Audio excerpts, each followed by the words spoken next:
Reservas al 11 4345 1569. Maralle, comidas españolas y shows en vivo. Vení a visitarnos.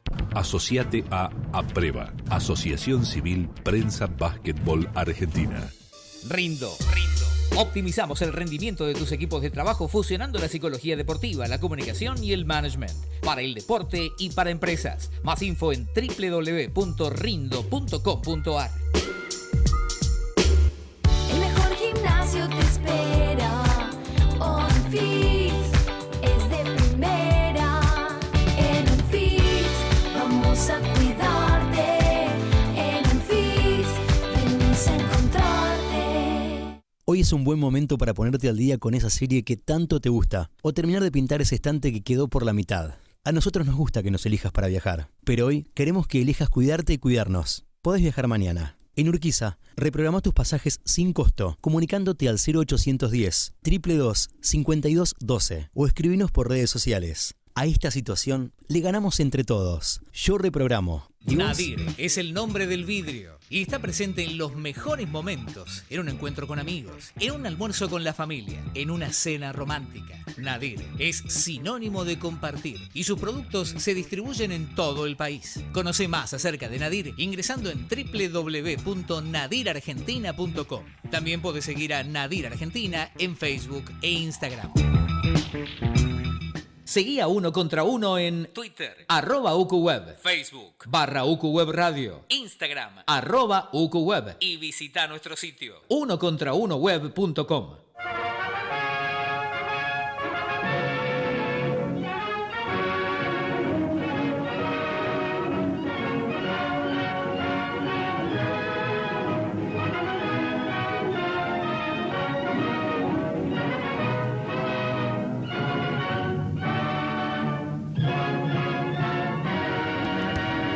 La historia contada en tiempo presente. Esto es Básquet Analógico, un programa que no olvida, que repasa con testimonios de los protagonistas los grandes momentos del básquet nacional e internacional. Un conductor y un escolta. Alejandro Pérez y Marcelo Nogueira te acompañarán por un mundo desconocido para muchos. Esto es Básquet Analógico. Ni James Naismith lo hubiera imaginado. ¿Qué tal? ¿Cómo están? Un nuevo programa de básquet analógico. Ya cumplimos el 4 de junio, un año de esta aventura con Alejandro Pérez, un año y un mes casi, y seguimos desafiando, bueno, ahora la cuarentena, cada uno desde su casa y con las propuestas del recorrido de la historia del básquetbol argentino. ¿Cómo pasa el tiempo, Ale, no?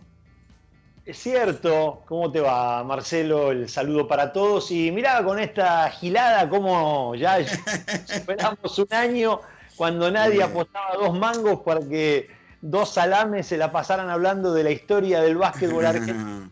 Y bueno, algo hemos generado, ¿no?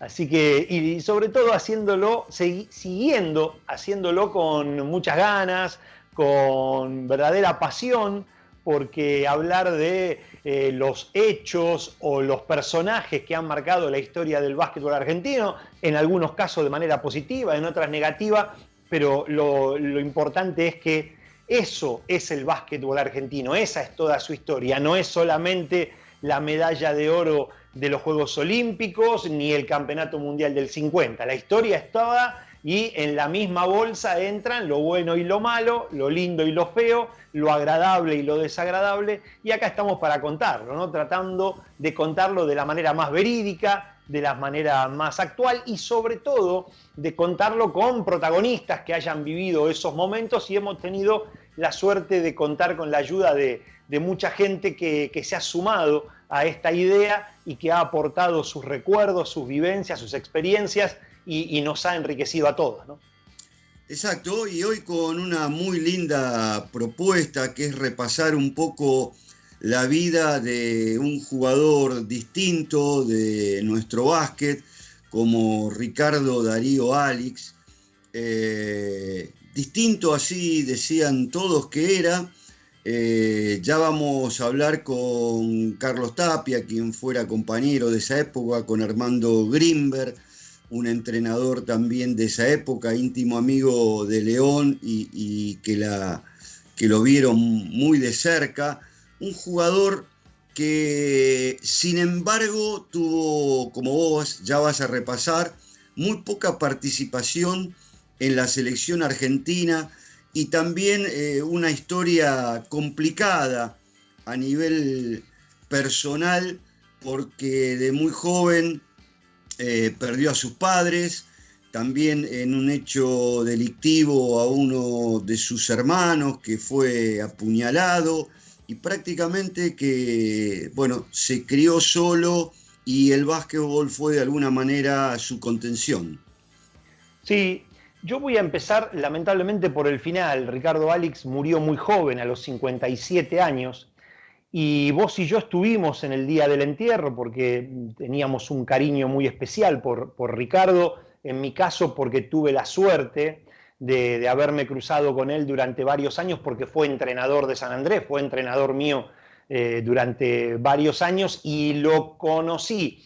No tanto por confesiones que me haya hecho a mí me hablaba de las cuestiones del juego y cada tanto soltaba alguna fantástica anécdota de sus épocas de jugador, y nosotros sabíamos, los jugadores que estábamos con él, que se trataba de una leyenda del básquetbol argentino, pero él nunca mencionaba nada de su pasado como jugador. Sin embargo, al haber hecho buena amistad con mi viejo y con mi vieja, con mi papá y mi mamá, a ellos sí, por ahí les contaba cosas de su vida y yo paraba la oreja y absorbía algunas de las cuestiones que él contaba.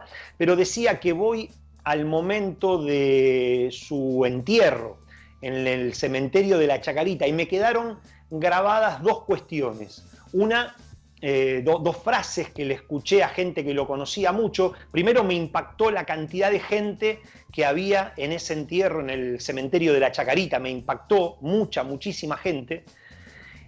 Y le escuché decir a León Nasnudel, este hacía lujos, pero de los lujos que sirven, no hacía boludeces, decía. Este hacía lujos para ganar. Esto dando cuenta del estilo habilidoso, talentoso, con mucha magia, con mucho de malabarismo que tenía el juego de Ricardo Alix.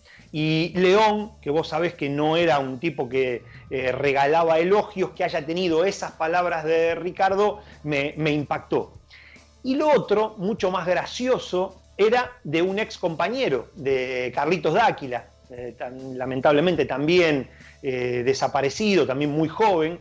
Habían compartido algunos años en Racing, y Carlos Dáquila, en esas charlas que se arman ahí en los tradicionales, habituales en los entierros, en los velorios, en algún momento, hablando de Ricardo, decía y contaba cómo era tremendamente exigente y a veces duro con los compañeros, muy duro, sin ser ofensivo, ¿no? Entonces él decía que una vez, siendo Carlitos Dáquila joven y que recién se sumaba al equipo de Racing, y que Ricardo ya era la gran estrella, no solo del equipo, sino de casi del básquetbol argentino, una estrella del básquetbol argentino, contraataque, sale corriendo el equipo de Racing, Ricardo deja 1 a 2 atrás en el camino, y una acción característica de él, el pase sin mirar, mira para un lado y entrega la pelota para el otro, y entra Dáquila en la carrera, hace la bandeja y erra el tiro. Carlito Dáquila dice, yo me quería matar porque Ricardo me fue mirando desde que erré el tiro hasta que bajamos a la defensa, me fue fulminando con los ojos. Entonces, dice, cuando me tuvo al lado, me dijo, así es muy difícil. Dice, me mató, me destrozó sin ser ofensivo, y me destrozó, como diciendo, no puedo jugar al lado de estos troncos, porque a veces eso y esa era... Con Ricardo hay algo que es unánime. No encontré jamás nadie que lo cuestionara como jugador, ¿no? Incuestionable, una estrella del básquetbol argentino, una de las figuras de allá de mitad de los años 50 a casi finales de la década del 70, donde las opiniones empezaban a dividirse un poco, a veces era en la relación personal con él como compañero, porque era un tipo tan habilidoso, tan talentoso, que las cosas le salían con tanta naturalidad, porque era ese su estilo, que no aceptaba que los otros no le siguieran el ritmo o no interpretaran el juego o no lo ejecutaran como lo hacía él. Por eso también los problemas que tuvo como entrenador, cuando ya después, una vez que terminó su etapa de jugador a comienzos de la década del 70, se lanzó como entrenador, y un gran maestro de entrenadores como fue don Casimiro González Trilla siempre dijo: Ricardo Alix, un genio como jugador, como entrenador, si él no entiende que no todos van a tener su facilidad para ejecutar las cosas que a él le salían con naturalidad, con simpleza, porque las traía en la genética, si él no entiende que hay otros que para lograr eso tienen que entrenar, tienen que sacrificarse, dice, no lo veo bien como entrenador. Pero bueno, esa es otra historia. Lo cierto, me quedo, Flaco, con una frase también que escribió nuestro querido Osvaldo Orcasita cuando falleció Ricardo Alix, y que puso que era la aparición más maravillosa, más impactante del básquetbol argentino después de la generación de los campeones del 50, ¿no? Ricardo Alix era la generación posterior, los pibes que, como él me dijo alguna vez, sin haber hecho muchos méritos, cuando descabezaron a la generación del campeonato del Mundial 50, nosotros nos encontramos de repente que éramos no solo integrantes de la selección, sino que además éramos los dueños de la selección. Y fue una lástima no haber tenido a esos campeones del 50 que nos guiaran, que nos aconsejaran, que nos fueran llevando de la mano, porque eran tipos muy sabios en el básquetbol, y que hubiese sido muy bueno para nosotros, no hubiésemos hecho tantas macanas como hicimos, reconocía Ricardo Alix, ¿no? Entonces me quedo con esa frase de oro de que era la gran aparición del básquetbol argentino post-Mundial 50. Estamos hablando de Ricardo Alix, que era un tipo bastante callado o medido en sus palabras, y al que nunca le gustaba hablar de cómo él jugaba, por más allá que se le preguntara. Solo una vez hizo una referencia relacionada a que su juego era parecido al de Pete Maravich, que fue una estrella del básquetbol de la NBA, y después de que dejó su etapa de entrenador, o porque ya no lo contrataban, él había dirigido a Boca también en la Liga Nacional, vivió bastante tiempo en Cañada de Gómez con Julio Lamas. Y recuerdo que unos días antes de su fallecimiento, que fue el 7 de noviembre del 95, justo el día del periodista deportivo, lo fuimos a ver al hospital con Julio, y Ricardo era muy irónico también, y la verdad, él falleció de un cáncer de riñón, estaba en una situación ya terminal, en un hospital, la verdad, donde la habitación era muy fea, y entramos y nos miró. Ya era prácticamente un cadáver, muy flaco, y nos dijo: muchachos, ¿qué tal? ¿Qué les parece esta habitación del hotel que me dieron? Y bueno, y nos sacó una sonrisa porque entramos y lo vimos tan mal y nos dio tanta pena. Un hombre joven, 57 años apenas, y con muchos conocimientos para repartir en cuentagotas, pero preciso. Recuerdo una vez que Ricardo es el que acuñó esa frase: la Liga Nacional es todo, porque se hablaba en aquel momento, al principio de la Liga Nacional de primera, y Ricardo lo definió como: no, la Liga Nacional es todo, porque hay una estructura y un sistema piramidal, y desde el club más pequeño de una asociación está en esa pirámide y tiene las posibilidades de llegar a lo que es la élite. Sí, recuerdo unas declaraciones en la cobertura que hizo la revista El Gráfico de la presentación que León Nasnudel hizo sobre la Liga Nacional, año 82-83, esto lo tenés más claro vos, la fecha de esto. Ricardo Alix, que estuvo presente ahí, cuando terminó dijo, no perdamos más tiempo, pongámonos a ejecutar esto, que la idea que volcaba León ahí es brillante, esto no tiene ningún tipo de cuestionamientos. Si perdemos tiempo, el error es nuestro, ¿no? Hay que ponerse a trabajar. O sea que fue siempre un gran defensor de la liga, como él reconoció en algún momento. Dijo, yo estoy afuera de este circo, me dijo alguna vez en Cancha de Ferro. Él ya, después de esa experiencia en Boca, ya no volvió a dirigir en la Liga Nacional, y me dijo, yo estoy afuera de este circo, me dijo.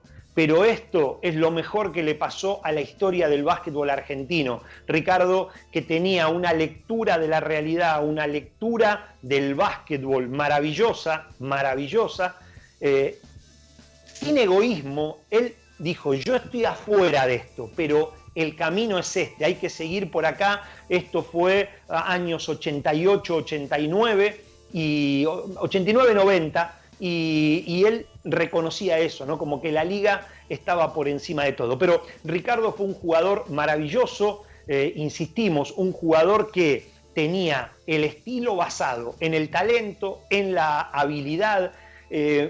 Acá fue el primer jugador que utilizó ese recurso de pasar sin mirar, mirar para un lado y pasar para el otro. Los compañeros siempre tenían que estar atentos porque te llenaba la cara de pelotazos, porque te hacía pases inesperados. Hay que ir a finales de la década del 50 y gran parte de la década del 60, ¿no? No el básquetbol actual, no con tanta información como manejan los jugadores actualmente, y sin embargo Ricardo era tenía una forma de juego que él hacía del pase su mayor virtud. Era un jugador que podía anotar, era un jugador, después ya algunos de los invitados que vamos a tener en este programa nos van a dar más detalles, pero era un jugador bastante versátil, podía jugar tranquilamente en las 3 posiciones del perímetro sin ningún tipo de inconveniente. Y yo me acuerdo que él, cuando era entrenador, él estuvo como entrenador en San Andrés dirigiendo inferiores y primera entre 1976 y 1981. Y hacía hincapié permanentemente en el placer de pasar la pelota, ¿no? En el valor de la asistencia. Él decía, muchachos, todo bárbaro, ustedes que se ponen contentos cuando embocan un tiro, en aquel momento no existían los triples todavía, cuando hacen una bandeja, cuando embocan un tiro de media distancia, como se le llamaba en aquella época. Dice, pero pasen la pelota y cuando den una asistencia me van a venir a contar qué sienten, ¿no? Insistía mucho porque Ricardo, a pesar de haber sido una estrella, fue lo menos egoísta dentro de una cancha, un jugador bondadoso en el sentido de compartir la pelota. Después era a veces cruel con sus compañeros, pero era muy generoso a la hora de repartir el juego, y eso lo marcó a lo largo de toda su vida. Y vos decías algo recién, que es cierto, que jugó muy poco en la selección argentina, era uno de los permanentes abonados a las renuncias, ¿no? Cuando no había dinero, digamos, no le compensaban el dinero que supuestamente dejaba de ganar por su trabajo, por faltar al trabajo, no quería ir, otras veces decía que estaba cansado. Era en ese aspecto un personaje muy particular. Jugó en la selección solamente 2 años, 1966 y 1967, fue campeón sudamericano en el torneo que se disputó en Mendoza en el 66, aquel famoso equipo de los Cóndores, y según la crónica de nuestro amigo José López en la revista Rebote, fue la gran figura de Argentina, ¿no? Junto con Tomás Sándor, fueron los 2 hombres más importantes del equipo y que el equipo giraba alrededor de él. Y después jugó al año siguiente los Juegos Panamericanos de Winnipeg en una experiencia que no fue muy buena. Ahora, en el 66 fue dirigido por Alberto López y en el 67 en los Juegos Panamericanos por Casimiro González Trilla en una selección que no tuvo un buen rendimiento, que encima con algunos problemas internos, pero lo cierto es que jugó muy poco en la selección, y tal vez no fueron ese 66 y 67 los mejores momentos de su carrera, ¿no? Sobre todo en la primera mitad de los 60, donde él era toda una estrella. Él empezó a mitad de los 50 ya debutando en primera división en Gimnasia y Esgrima de Villa del Parque, un club de enorme tradición, de característico del básquetbol porteño. Formaba parte de la Asociación Porteña, ¿no? Era uno de los clubes símbolo de la Asociación Porteña, aquellos que defendían el amateurismo a ultranza, que combatían el profesionalismo. Bueno, Ricardo surgió de ahí, y en el año 60 jugó hasta el 62, y a partir del 63 ya jugó en Racing, donde jugó hasta el 67-68, y después terminó jugando en Pergamino. Ahí medio que se dibujó su carrera en esa última etapa, pero fue la joya que sacó después de Furlong, Gimnasia y Esgrima de Villa del Parque. Por eso muchos los presentan como los dos máximos símbolos de la historia de Parque, ¿no? Si uno hila muy fino, en un grupo selecto donde también están el Chino Monza, Roberto Bió, pero Furlong y Alix eran las dos marcas registradas de Gimnasia y Esgrima de Villa del Parque, y después fue ídolo de un equipo mucho más popular, por supuesto, como el Racing Club de Avellaneda.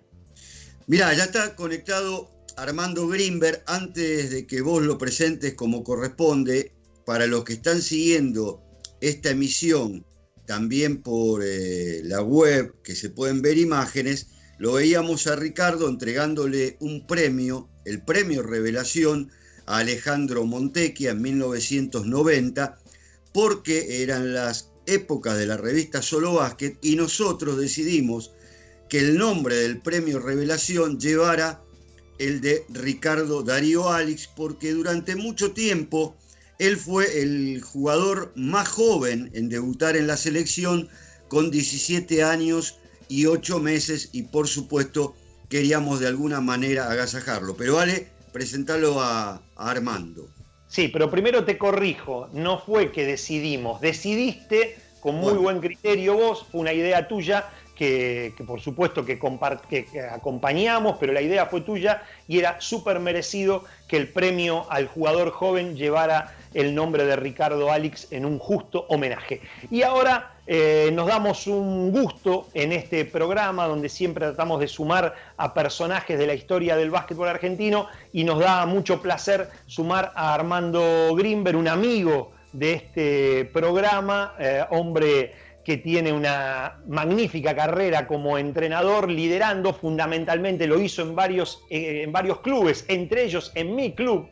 Tuvimos el gusto de tenerlo en el Deportivo San Andrés, pero hizo la parte más brillante de su carrera dirigiendo aquel mítico equipo de Villa Crespo, también en la Asociación Porteña. Armando, el gusto de saludarlo. ¿Cómo está? Buenas tardes. Un placer escucharlos. Bueno, Armando, queremos que nos hable de Ricardo Alix. ¿Cómo jugaba Ricardo, para los que no tuvimos la suerte como ustedes de verlo en una cancha? Y Ricardo fue una especie de símbolo en Villa del Parque. Él heredó una tradición basquetbolística de un equipo realmente que hizo mucha historia en los años 50, y tuvo entre los jugadores un maestro que se llamaba Bió, que empezó a trabajar en fundamentos. Yo tuve la suerte de que él trabajó un poquito, unos pocos meses en Villa Crespo. Y creo que Ricardo se surtió de Roberto Bió de una fundamentación que no existía en los años 50. No se trabajaba en fundamentar al jugador y después incorporarlo al equipo. Primero era el equipo, después era el jugador. Para hacer una síntesis de lo que era Ricardo, era transportar un bailarín del Teatro Colón, uno que bailaba en la primera categoría del ballet del Teatro Colón, pero jugando al básquetbol, con una plasticidad, con un talento infinito.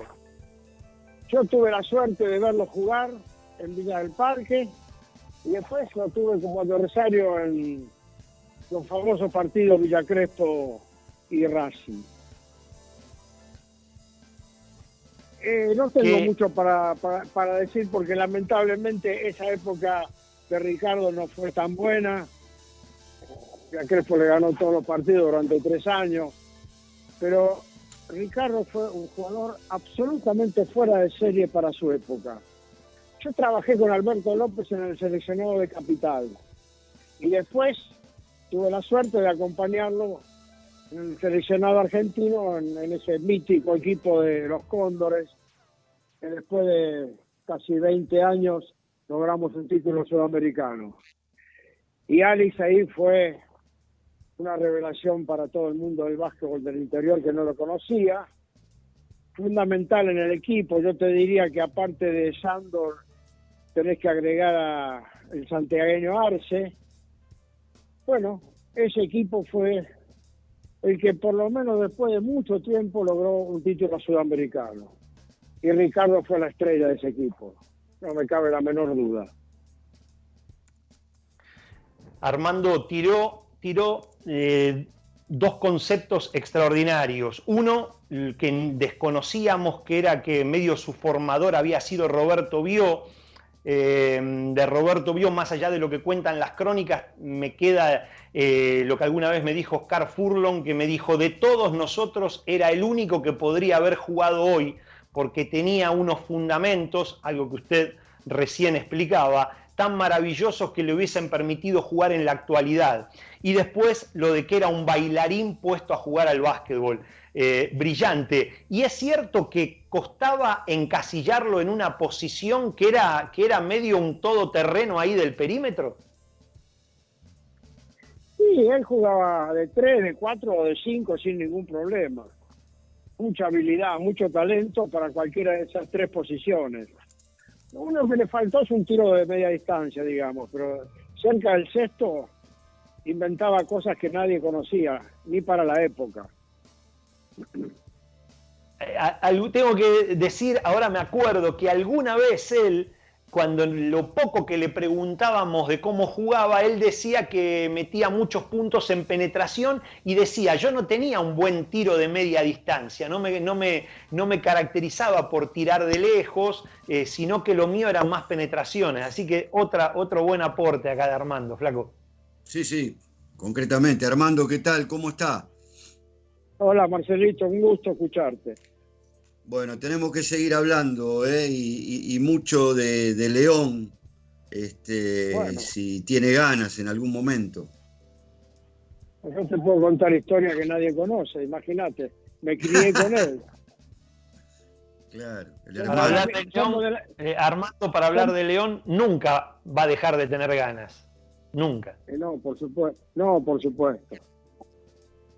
Pero Armando, la verdad que con Alejandro, bueno, y con mucha gente hablando, y cuando vivía Osvaldo Orcasita, siempre tratábamos de tirar del hilo del carretel para saber más cosas de Ricardo, ¿no? Porque, bueno, hubo toda una generación que no lo vio jugar. Y lamentablemente se perdieron a uno de los jugadores que hizo historia en el básquetbol nuestro.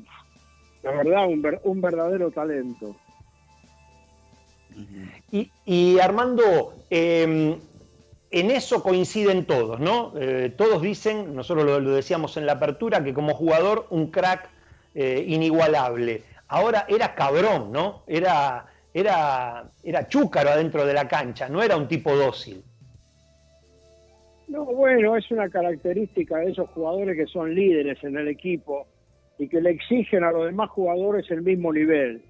Te puedo dar el caso de Batirana, insufrible dentro de la cancha. Pero dicen.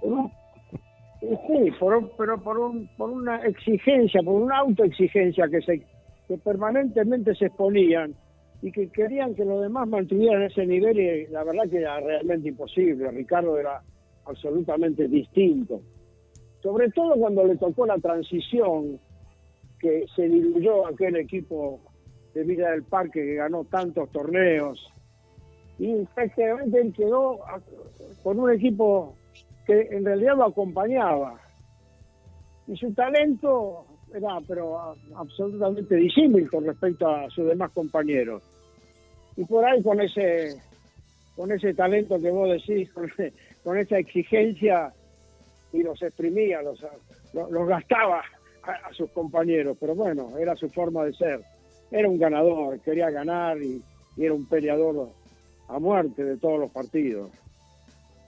Lamentablemente lo perdimos pronto. Sí. Además, él, protagonista de una historia familiar, Marcelo algo contó en el arranque, él quedó huérfano siendo todavía un pibe, recién ahí, antes de llegar a la adolescencia quedó huérfano y después tuvo la trágica muerte de un hermano que trabajaba en el True Joyero Relojero, ahí enfrente del obelisco, y entraron alguna vez a robar y bueno, y él era empleado de ahí y lo atacaron y lo mataron, una situación complicada. Y alguna vez, eso sí, escuché que se lo contaba, quedó él con un hermano menor, solos, habían quedado solos ahí en la casa después de la muerte de los padres, y que bueno, en un momento eran los dos jovencitos y no tenían dinero, y contaba que el hermano se había hecho amigo de una gente que andaba en el juego de cartas, de naipes, y que le habían enseñado algunos trucos, y el hermano, siendo muy, muy jovencito, iba a las mesas de apuesta, hacía algunas trampas con las cartas y con eso generaban algún dinero para comer, ¿no? Porque dice, en alguna época la pasamos muy mal. En ese ambiente igualmente se crió y salió un jugador extraordinario como usted lo define. Sí, por supuesto. Él tuvo la suerte de que un club lo acogiera, y sobre todo un club como Gimnasia y Esgrima de Villa del Parque, que en ese momento era un ejemplo dentro de los equipos de la asociación nuestra, y le sirvió de hogar, de casa, de refugio. Bueno, su última etapa era el bufetero del club, no sé si ustedes se acuerdan o lo saben. Sí, y además en todo el barrio de Villa del Parque, un personaje conocido y admirado por todos, y que, digamos, era parte del paisaje del lugar, ¿no? La presencia de Ricardo, todos sabían dónde vivía, dónde se lo podía encontrar, era un personaje por la admiración que él había generado cuando en sus épocas de deportista. Mira, yo lo que te puedo hacer una síntesis. Nosotros todavía nos falta el Hall de la Fama para incorporar a todos aquellos que hicieron historia. Y si en algún momento se hace ese Hall de la Fama del básquetbol argentino, no dudes que Ricardo Alex tiene que estar, pero sin lugar a duda, dentro de los mejores jugadores que pisaron una cancha de básquetbol en la Argentina. Qué buena. Yo lo recuerdo, Armando, también como un tipo muy pícaro a Ricardo. Tenía algunas salidas increíbles.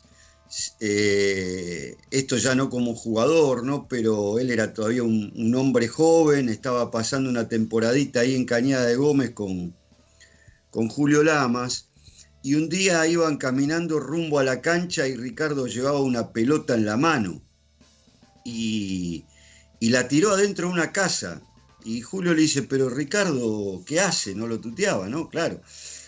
No, es que me gusta la señora que vive acá en esta casa y le voy a pedir que me devuelva la pelota. Marcelito, te olvidás que en la otra mano llevaba un cigarrillo. Y puede ser, un jugador que no me lo contaron, lo he visto fumar en el entretiempo de un partido. Pero bueno. Yo también voy a descubrir acá que gracias a Armando Grimberg y por la insistencia de León, le compré a Armando mi primera videocasetera, una Panasonic, creo que en el año 85, Armando. Sí, puede ser. Yo tuve el negocio ese hasta el año 87. Claro.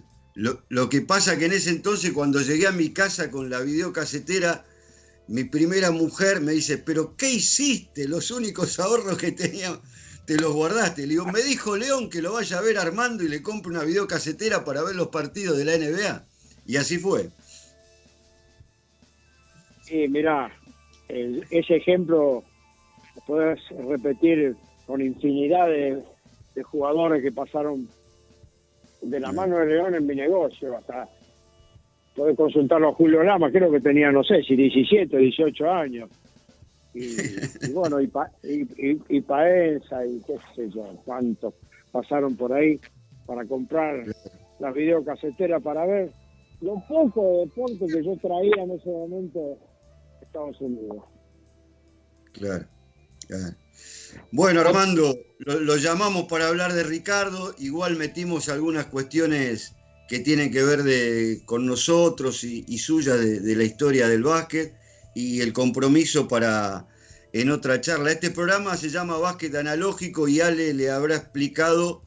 Nos importa hablar únicamente del básquet que no se vio, que no se reconoció a lo mejor mediáticamente en su momento, y aquí estamos un poco como para ilustrar a otra tanta gente que nos sigue. Bueno, Marcelito, mientras mi memoria esté lúcida, contá conmigo. Tengo 79 años y empecé a ver básquetbol cuando tenía 11, creo.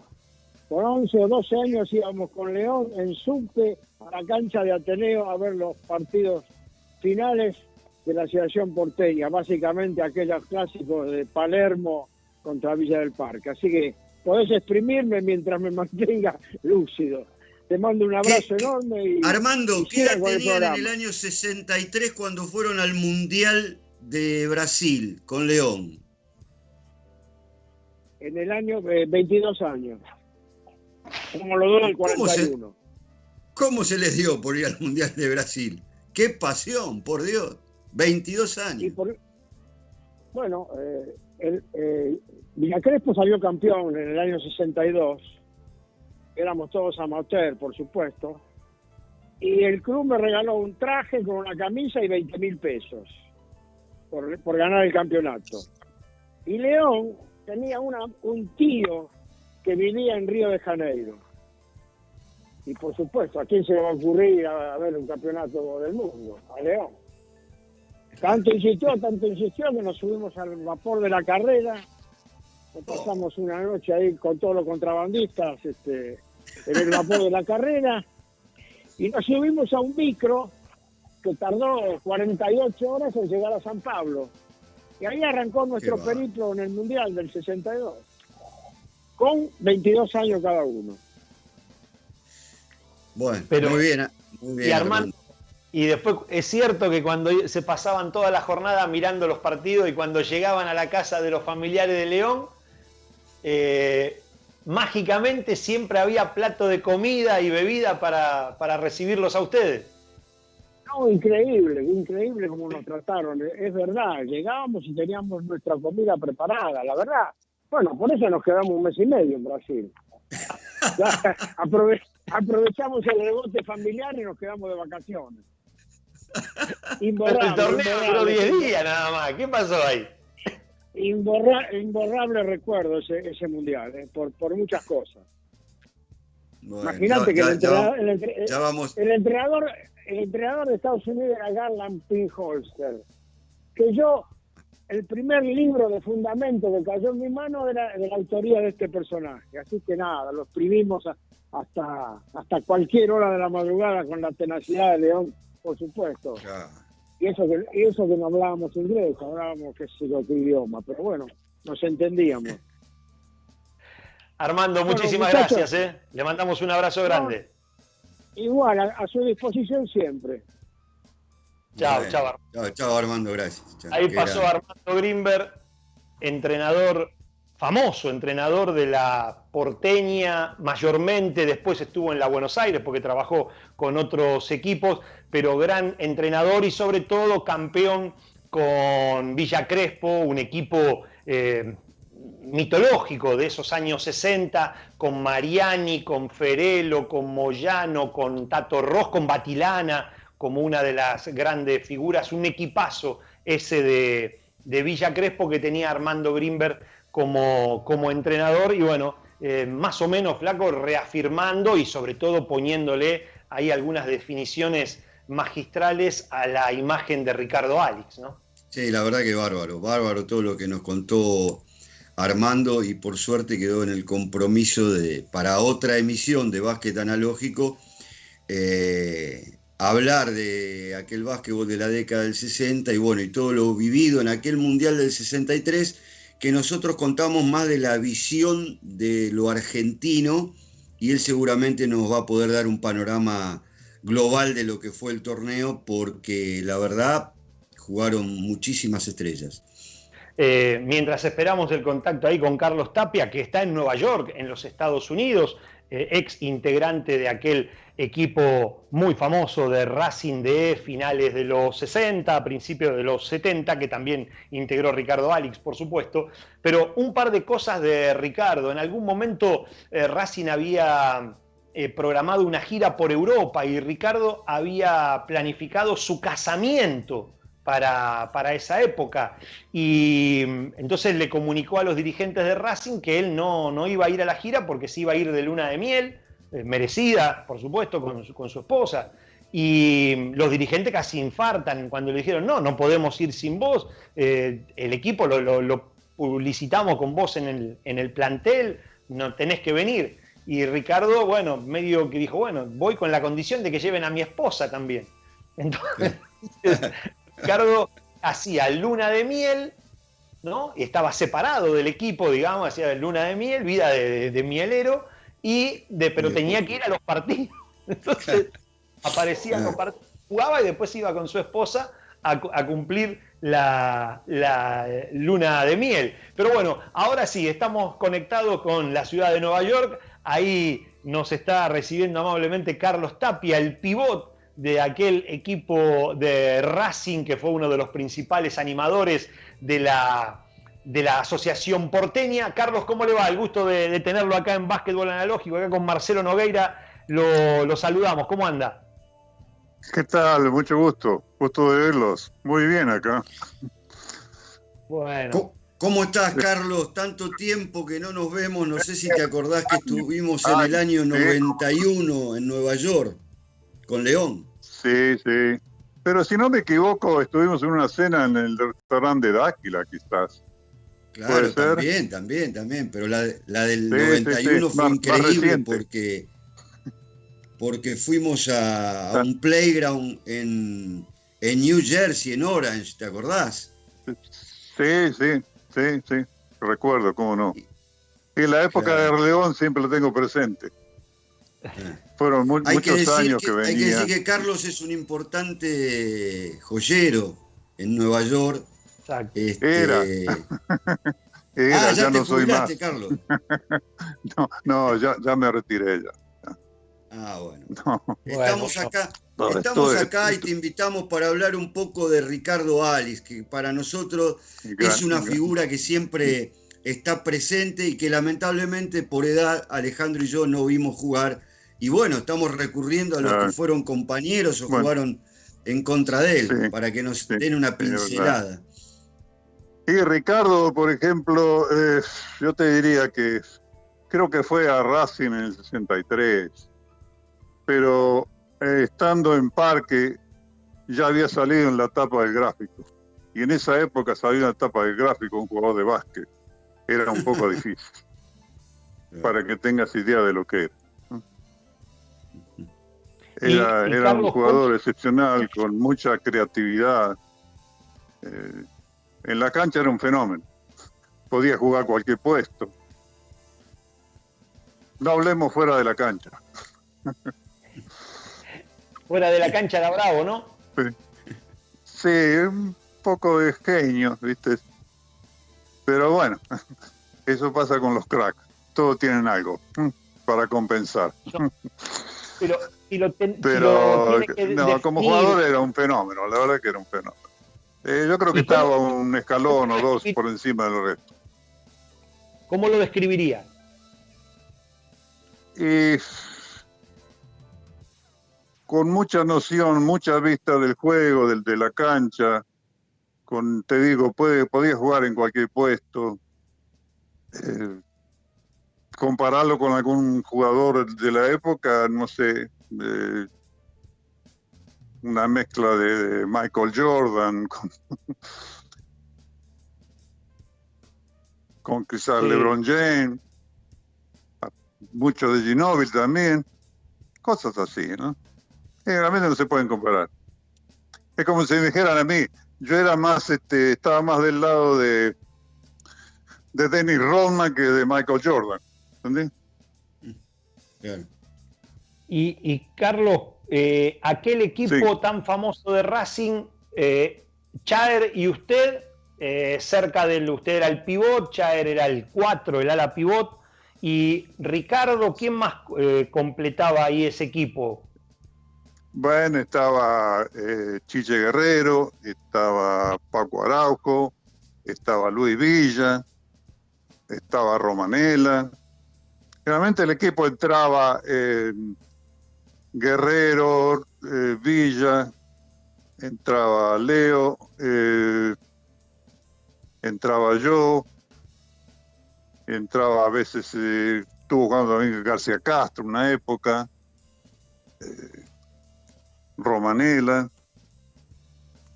Después había Bien. varios jugadores también. Racing armó un equipo cuando subió, estaba en el descenso, cuando subió a primera, armó un equipo que llegó a 4 jugadores de Villa del Parque, que eran Chaer, Closas, Romanela y Alex.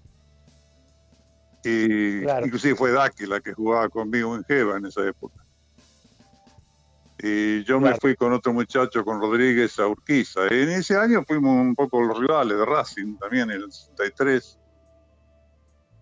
Urquiza formó un equipo bastante bueno también, con Mariani, Friqueiro, toda esa barra. Pero Racing estaba en lo mejorcito en esa época. Y ahí Otro rival importante era Villa Crespo también. Con Villa Crespo eran grandes clásicos, ¿no? Sí, Villa Crespo. Creo que en finales no ganó más Villa Crespo, creo que de 4 finales ganaron 3. Muy parejo los partidos, ¿no? Pero era bastante competitivo. Otro equipo que sonaba mucho también era San Andrés, que jugaba el famoso Loco Ibáñez. Claro. No puedo recordar el primer nombre de eso. Oscar. Oscar Ibáñez, claro. Y usted fue muchas veces compañero en selecciones de la porteña con el polaco Staniszewski, con Alfredo Staniszewski. Sí, tuvimos una gran muchacho, gran amigo el polaco. Hicimos un viaje juntos al sur. Sí.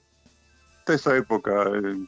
Bueno, mismo de los muchachos de la asociación, como el famoso Pato Perales, Pacheco. A veces cargo la memoria. Bueno, también estaba Gaguero en la selección. Carlos. Estuvo Norberto Draghi, que también estuvo ahí. Claro. El año en el 69 en San Luis jugamos el campeonato argentino. Carlos, una pregunta más sobre Ricardo. Cuando era habitual que él renunciara a la selección argentina, ¿hacía algún tipo de comentario por el cual no iba a la selección? La verdad que no recuerdo. No recuerdo así nada, algún comentario que haya hecho por no ir a la selección. Bueno, y Ricardo era un poco complicado en sí, ¿no? Su forma de ser fuera de la cancha. Pero, bueno, o sea, hablemos como jugador, era un fenómeno. Lo demás dejamos lo que descanse en paz. Desgraciadamente falleció muy joven, creo. Yo estaba acá cuando falleció. Sí, pero falleció a los en esa 57 época, años. sí, Ricardo era la atracción. Era lindo verlo jugar. Era más lindo verlo jugar que jugar con él, a pesar de que el que jugaba con él siempre mejoraba, como cualquiera, ¿no? Que juega con uno mejor, se levanta el nivel. Pero Ricardo por ahí se mandaba abajo y hacía una magia y quedaban 2 o 3 volando, ¿no? cosas así. Era muy, muy vistoso para verlo jugar. Claro. Ricardo Después hicimos decía, un par de viajes a Europa juntos. Cuando era entrenador, Ricardo solía decir a los jugadores más jóvenes, a los chicos jóvenes, le decía, ustedes tienen que jugar bien porque es lindo destacarse. Dice, además hasta pueden ganar dinero, estamos hablando ya finales de década del 70. Dice, y si no les interesa nada de esto, jueguen bien aunque sea para ganarse minas, decía. Porque decía, yo con esta cara, como más o menos me la rebuscaba, dice, tenía un montón de caballo, minas, me decían. porque Ricardo solía decir eso, ¿no? Sí, sí. Era muy particular. A veces tenía cosas. Recuerdo estando jugando en Europa, en un partido, jugaba un partido a la mañana, en una cancha abierta, y en la cual daba la mitad, el sol daba la mitad de la cancha, y estaba jugando en ese momento Pinasco, si lo recuerdan, Pinasco. Sí. Jugó en Morón, creo que jugó. Morón, Pero se fue a Racing también, exacto. en esa época. Claro, en la época que armaron el equipo fue también él, Luis Pinasco. Y estaba jugando donde daba el sol. Entonces Ricardo le pasó la pelota 2 veces y Pinasco tiró y le erró. Y Ricardo era así, lo criticaba en el momento. ¿Pero qué haces? Aprender a tirar, cosas así. Le digo, y Pinasco le decía, pero me está dando el sol. Y bueno, ponete del lado de la sombra, le dice. Esa salida así, ¿no? Pero eso es era una época. Me alegra ver lo que ponen ahora en Facebook, que ponen cosas de esa época, ¿no? Porque está un poco olvidado. Y es Bueno, cierto. nosotros hacemos este programa justamente, Carlos, para recordar aquella época y gente para muchos que desconocida también que hubo, fue la hubo base del básquet un argentino. Claro, hubo un básquet. Después del 50, la generación dorada, hubo bastante básquet, ¿no? Jugadores también. Lo que Pero había la era verdad muy que mala los felicito organización. los felicito por todo lo que ponen en Facebook, que es lo que leo, ¿no? Y Bien. traen muy lindo recuerdo, traen. Muy bien, Carlos. Que a esta altura del partido uno queda con los recuerdos. Exacto. Bueno, pero lindos recuerdos, y hay ahí a través de Facebook, por lo que leo, hay un grupo ahí de muchachos que se siguen contactando más allá después de los tradicionales de las tradicionales cenas que genera Armando Grimberg en Villa Crespo, y que cuando pueden se juntan, pero más allá de eso, Facebook por lo menos los une, ¿no? A la distancia cada uno les permite estar conectados. Sí, siempre hay un motivo para estar en contacto. Siempre hubo algún partido que jugamos con jugadores que ya no convivimos mucho, pero que nos conocemos de esa época. Y es lindo tener ese tipo de diálogo, así, ¿no? Uno Muy vuelve bien, a revivir. Carlos. A esta altura del partido no queda más que revivir. Está bien. Le agradecemos mucho este contacto y nos mantenemos en contacto. Gracias por su recuerdo de Ricardo Alix. Lo mejor para usted, ¿eh? Ok, gracias igualmente. Y sigan bien, ¿ok? Gracias, Carlos. Un abrazo. Okay. Bueno, ahí pasó Chao, Carlos Tapia, pivot del Racing Club de Avellaneda, que fue un equipo muy importante de la década del 60, principio del 70. Y aprovecho, Flaco, para decir que Carlos Tapia, muy amigo de Nereo Alejandro Pagadizábal, amigo nuestro también, que está escuchando este programa porque quería escuchar al amigo que iba a salir desde Nueva York, y Ale Pagadizábal, que siempre es un permanente colaborador mío, aportándome no solo fotos, imágenes, sino también recuerdos de su época de jugador, que es, Flaco, la época de la década del 70, cuando Ale Pagadizábal, junto a muchísimos otros jugadores, estaban en su esplendor, en su apogeo, que nosotros empezamos a ver básquetbol. Y yo le decía que del Racing, del primer Racing que yo tengo noción, me acuerdo de 3 jugadores: de Ale Pagadizábal, de Pío Kunkel, el pivot, y también de Ruiz, el base. ¿no? De esos 3 jugadores son la primera referencia que yo me acuerdo, hay años 74, 75, de la primera referencia que tengo de Racing, con esos 3 nombres que a mí eran los que más me sonaban de los que aparecían en los diarios, ¿no? Que era la única referencia que teníamos en ese momento, y alguna nota aislada ahí en la revista El Gráfico. Sí, yo como hincha de Racing lo seguía un poquito más, y como soy un poquito más grande que vos, recuerdo otro, a García Castro. García Castro, que después jugó en San Andrés, claro. Claro. Calero, muy buen jugador. Claro. Carlos García Castro jugó un año en San Andrés, si no me equivoco, cuando San Andrés estuvo en Primera B. Buen jugador, ya vino a San Andrés, ya vino de veterano, pero se notaba que era un tipo que sabía jugar muy bien.